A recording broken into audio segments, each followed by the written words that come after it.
Hello friend, जैसा कि आप थंबनेल देखकर कुछ हद तक समझ गए होंगे, इसीलिए हम आज की जो वीडियो है उसकी शुरुआत करते हैं एनडीटीवी न्यूज़पेपर की हेडलाइंस के साथ। जी हाँ साथियों, एनडीटीवी हेडलाइंस में छपा है कि UK to lower voting age to 16 in landmark electoral reforms. जी हाँ साथियों, यूके यानी कि यूनाइटेड किंगडम के द्वारा जो अपने कंट्रीज़ में उनके जितने भी इलेक्टोरल रिफॉर्म्स हैं उनमें एज लिमिट को घटा दिया है वोटिंग की। जी हाँ साथियों, अब 16 एज तक के कैंडिडेट्स वोटिंग कर सकते हैं। अभी तक वहाँ पर 18 जैसे कि इंडिया में है 18, जब आप 18 साल के हो जाते हैं उसके बाद ही वोटिंग कर पाते हैं। लेकिन इस बार यूके में इसमें बदलाव किया गया है और साथ ही हम जानेंगे कि इंडिया की क्या वर्तमान और भविष्य की स्थिति है। इसके अलावा किस किस देश में जो एज है वोटिंग की वह कम और ज़्यादा है। तो शुरुआत करते हैं वीडियो की।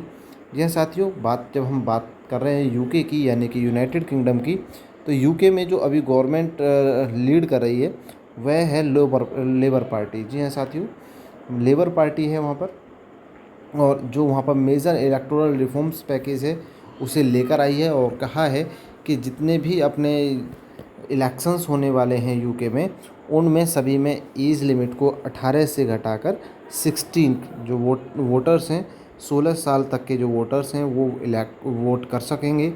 और इसका जो इम्प्लीमेशन रखा गया है कि इसका जो एक तरह से ट्रायल होगा 2029 में जो वोटिंग होने वाली है उनके लिए तैयारी की जा रही है, जिससे कि पहले ही इन सभी कैंडिडेट्स की जितने भी वोटर्स हैं वे सभी अपने आईडी और जो भी अपना पेपर वर्क है वह कंप्लीट हो सके।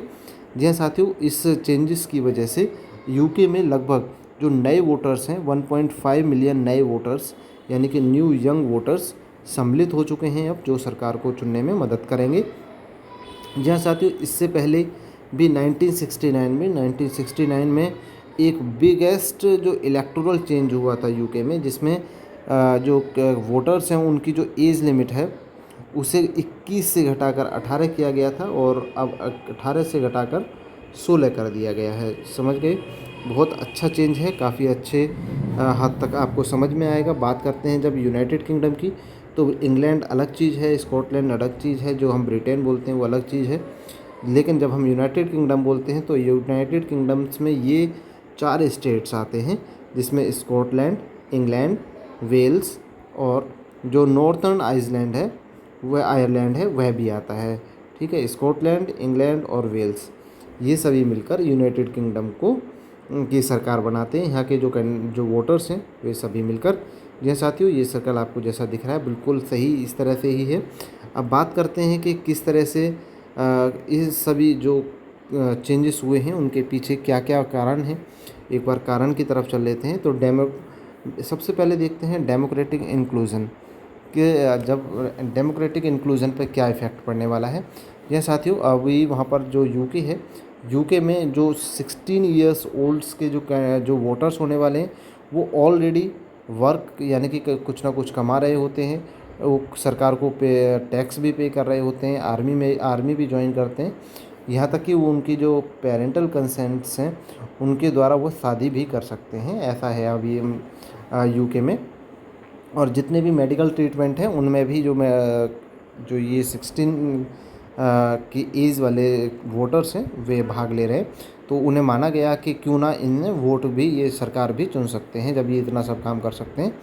तो ये सोसाइटी में बहुत अच्छा अपना एक अच्छा कंट्रीब्यूशन दे रहे हैं लगातार। तो सरकार को लगा कि क्यों ना इनके कंट्रीब्यूशन से भी सरकार को इफ़ेक्ट किया जाए। ठीक है, और बात करते हैं सेकंड यूथ एंगेजमेंट के बारे में। तो जो 16 और 17 ईयर्स ओल्ड जो कैंडिडेट्स हैं वो जो अब से पहले 18 से 24 तक के लगभग के ग्रुप के जो कैंडिडेट्स हैं उनके मुकाबले कुछ ज़्यादा ही है ना early engaged lead to life long democratic participations. जो 18 से 24 साल के एज के कैंडिडेट्स वोटर्स थे, अब उनकी जगह 16 से 17 होगा। तो वे अपने नई सरकार के बारे में ज़्यादा बेटर तरीके से सोच सकेंगे और अपनी जो सोसाइटी में है अपने लिए एक नया डेमोक्रेसी का एक नया रूप और सरकार चुनने में मदद करेंगे। जी साथियों, इसके रीबिल्डिंग ट्रस्ट इन इंस्टीट्यूट, और इसके लिए 2024 में 2024 में जो यूके में चुनाव हुआ था उसमें लगभग 59.7 ही वोटर्स ने उसमें वोट किया था, जो कि हिस्टोरिकल लो था, यूके का हिस्टोरिकल लो था। जी हाँ साथियों, लेबर पार्टी के द्वारा ये व्यू दिया गया था और इसमें जीती थी हालांकि। और इस चेंजेस के बाद हो सकता है कि वोटिंग की जो परसेंटेज है वह भी बढ़े। अब बात कर लेते हैं other reforms in the same package, कि क्या क्या रिफॉर्म्स हैं इसी सेम पैकेज के लिए। ऑटोमेटिक वोटर रजिस्ट्रेशन, इसकी मदद ये होगी कि जितने भी ऑटोमेटिक जो वोटर्स के रजिस्ट्रेशन हो सकेंगे, और लगभग ऐसा माना जा रहा है कि 8 मिलियन टोटल हो जाएंगे अब वहाँ पर वोटर्स, हालांकि अपने देश के मुकाबले वहाँ पर बहुत कम है। एक्सपेंड वोटर आईडी ऑप्शंस, और उनके पास वोटर आईडी के भी ऑप्शंस होंगे, जैसे कि ड्राइविंग लाइसेंस से वोट कर सकते हैं, बैंक कार्ड से कर सकते हैं, मिलिट्री आईडी से कर सकते हैं, डिजिटल आईडी से भी, डिजिटल आईडी भी एक्सेप्टेबल होगी जब वहाँ पर चुनाव होगा। क्लियर हुआ? तो ये सभी चीज़ें हैं। अब बात करते हैं कि किस तरह से स्ट्रॉन्ग कैंपेन चलाए जा रहे हैं फाइनेंशियली रूल करने के लिए। अब ये भी हो सकता है कि इस चीज़ का मिसयूज़ भी हो, तो उसके लिए भी वहाँ पर इस तरह से रखा गया है कि अगर कोई गलत इस्तेमाल करता है तो लगभग उन्हें 5 मिलियन जो यूरो है उसका वायलेशन करना होगा। जी हाँ साथियों, कोई भी यहाँ पर फॉरेन इन्फ्लुएंसर या फिर कोई डार्क मनी यानी जो ब्लैक मनी है वह अगर वहाँ पर इस तरह की चुनाव को इफ़ेक्ट करती है तो इस तरह से फाइन्स भी लगाए जाएंगे। बात करते हैं 4 नंबर पर protection from electoral worker and candidates, और इससे क्या है कि जो पेनल्टीज़ बढ़ेंगी या फिर जो हैरेसमेंट या थ्रेट या वायलेशन होगा उनकी संभावनाएं भी कम हो जाएंगी। और जो कैंडिडेट्स हैं उनका एड्रेस में no longer be publicly disclose to ensure safety. जी हाँ साथियों, जितने भी कैंडिडेट्स हैं उनकी सभी के जो एड्रेस हैं वह एक तरह से सिक्योर रखे जाएंगे, जिससे कि कोई किसी को ब्लेम ना कर सके। जी हाँ साथियों, लीगल प्रोसेस के बारे में बात कर लेते हैं। लीगल प्रोसेस क्या रहने वाला है। प्राइमरी लेजिस्लेशन में एक बिल है वो पास किया गया है बोथ हाउसेस के द्वारा। जी हाँ साथियों, यूके में भी 2 हाउसेस हैं, जैसे हमारे देश में अपने भारत देश में राज्यसभा और लोकसभा है, उसी तरह से वहाँ पर कॉमन हाउस एंड लॉर्ड्स हैं, उनके द्वारा ये बिल पेश किया गया। और boundary adjustment, electoral laws must be updated into 16 to 17 old.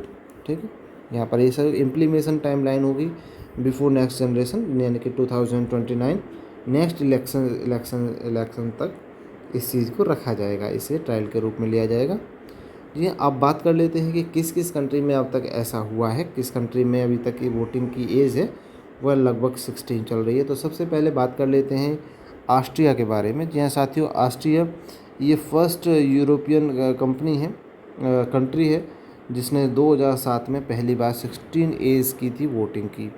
वहीं ब्राज़ील की बात करते हैं तो ब्राज़ील में भी जो है ऑप्शनल रखा गया है कि आप 16 की एज में चाहें तो वोट कर सकते हैं। हर कोई चाहता है कि हम जल्दी से जल्दी वोट करें। जर्मनी में भी वोटिंग का इस तरह से ही हाल है कुछ, और न्यूजीलैंड में भी मतलब ऑप्शनल रखा गया है। Supreme court rule current limit breach rights. ठीक है, नॉर्वे में भी अभी ट्रायल पर चल रहा है। टेस्टेड इन म्यूनसिपल इलेक्शंस में अभी वहाँ टेस्ट किया गया है।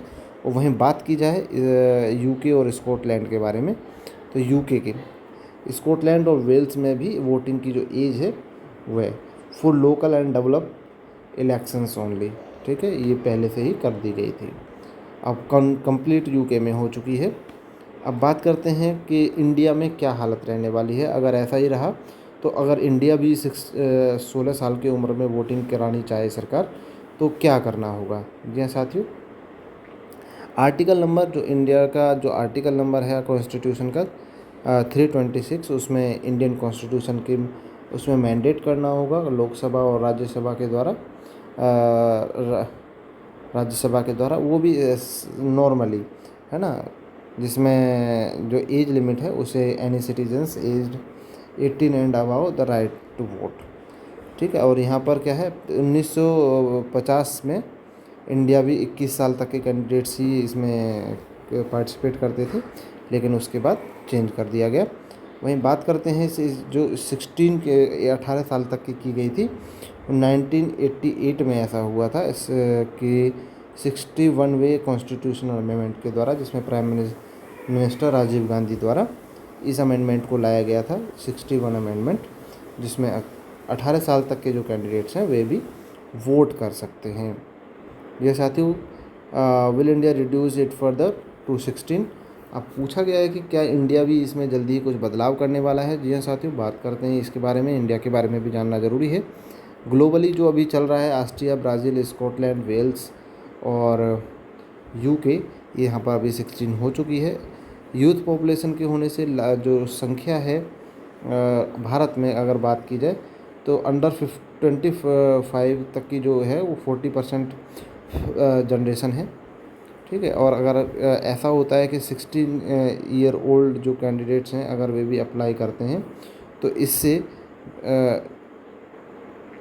कुछ चीज़ें देखने के लिए मिलेंगी, जैसे कि जो 16 एज तक के जो कैंडिडेट्स हैं वो सोशल मीडिया पर ऑनलाइन काफ़ी एक्टिव रहते हैं और उन्होंने पॉलिटिकली काफ़ी अवेयर भी हैं। तो इन सभी चीज़ों को देखते हुए और क्लाइमेट चेंज यानी कि जो बदलाव आ रहे हैं, नए नए चेंजेस आ रहे हैं, और जैसी अभी नई एजुकेशन हो रही है और अनएम्प्लॉयमेंट बढ़ रहा है, तो इन सभी चीज़ों को ध्यान में रखते हुए लगता है कि भारत में भी ये सब चीज़ें कर देनी चाहिए। अब रेस्पॉन्सिबल कौन सा होगा, रेस्पॉन्सिबल होगा या राइट होगा, हमारी ये रेस्पॉन्सिबिलिटी है या राइट है, ये जानने के लिए आर्टिकल नंबर 16 की तरफ देखते हैं, है ना। तो अब वैसे नॉर्मली अगर देखा जाए तो ये वर्क करेगा बढ़िया अच्छी तरह से। जो रेस्पॉन्सिबल कैंडिडेट्स हैं वो वर्कर्स भी हैं तो वे कर सकते हैं, टैक्स भी पे करते हैं लगभग। जो 16 एज के कैंडिडेट्स हैं वो इनडायरेक्टली टैक्स भी भरते हैं कुछ भी सामान परचेज़ करते हैं जब।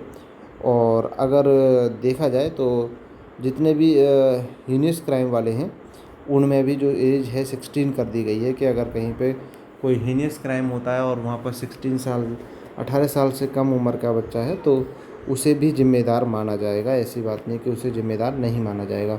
इसी जिम्मेदारी को देखते हुए कि माना जा रहा है कि सरकार को ये अलाउ कर देना चाहिए, लेकिन अभी वर्तमान में अभी कोई सरकार के द्वारा कोई ऐसी पहल नहीं की जा रही है जैसा कि हम देख रहे हैं। लेकिन अगर हम बात करें मैच्योरिटी के बारे में, कि कुछ लोगों का कहना है कि जो इसके अगेंस्ट हैं उनके बारे में बात कर लेते हैं। अगेंस्ट वाले में उनका मानना है कि भाई 16 ईयर ओल्ड जो स्कूल्स में जाते हैं या फिर किसी इन्फ्लुएंस या पेरेंट्स या किसी सोशल मीडिया के बहकावे में आकर भी वोटिंग कर सकते हैं गलत। लेकिन ऐसा देखा जाएगा आगे समय आने पर। और ऐसा भी कहा कुछ लोगों ने कि भाई अगर इस तरह से एज लिमिट को कम कर दिया गया तो जो अपने जो सिस्टम है जो वोट कराता है उसके ऊपर भी एक तरह से न्यू वोटर्स का काम बढ़ जाएगा। No strong political demand. और अभी हालांकि वर्तमान में भारत में किसी भी पॉलिटिकल पार्टी के द्वारा की ऐसी मांग नहीं की गई है, जिसमें बीजेपी, कांग्रेस, आप पार्टी है, जितनी भी रीजनल पार्टी हैं या किसी के द्वारा या तो सपा के द्वारा किसी के द्वारा मांग नहीं की गई है। एज ऑफ मेच्योरिटी अभी वर्तमान में 18 साल के जो एडल्टहुड चल रहा है वो वोटिंग कर रहा है लीगली। ये कॉन्टेक्ट है गर्ल्स के लिए और बॉयज़ के लिए। ड्राइविंग लाइसेंस या फिर जो भी वर्क होता है अपने भारत में वह कब 18 साल से ऊपर की ही यानी कि 18+ एज पर ही सभी कैंडिडेट्स फॉर्म अप्लाई करना, गवर्नमेंट जॉब के लिए अप्लाई करना, ड्राइविंग लाइसेंस के लिए अप्लाई करना, किसी भी लाइसेंस के लिए अप्लाई करना, यहाँ तक कि वोटिंग के लिए भी। जी हाँ साथियों, अगर हम भारत में इस चीज़ को बदलाव को लाना चाहें तो क्या तरीका होगा। भारत में अगर 16 साल तक की उम्र के कैंडिडेट्स को भाग लेना है तो क्या करना होगा। सबसे पहले हमें आर्टिकल नंबर 326 में चेंज करना होगा और इसके अलावा लोकसभा और राज्यसभा में उसे आसानी से यानी कि किसी मेजर अमेंडमेंट की ज़रूरत नहीं है, सिंपल अमेंडमेंट के द्वारा ही पास किया जाता है। और इसके अलावा जो इलेक्शन लॉ है यानी कि उसमें कुछ बदलाव किए जाने होंगे, सिंपल सी बात होगी और ये काम हो जाएगा। कुछ बजट भी पेश करना होगा यानी कि जो कमिश्नर है इलेक्शन कमिश्नर उन्हें आईडी बनाने में या फिर इन सभी काम पेपर वर्क करने में थोड़ा समय लगेगा और ख़र्चा भी आएगा, तो उसके लिए बजट पेश करना होगा। नॉर्मली इन तरीक़ों से भारत में भी एज लिमिट को कम किया जा सकता है। तो ये सभी इम्पोर्टेंट्स थे, वाकई काफ़ी इम्पोर्टेंट थे। मिलते हैं ऐसी अगली वीडियो में, तब तक आप हमारे यूट्यूब चैनल को सब्सक्राइब कर लीजिए। जय हिंद साथियों।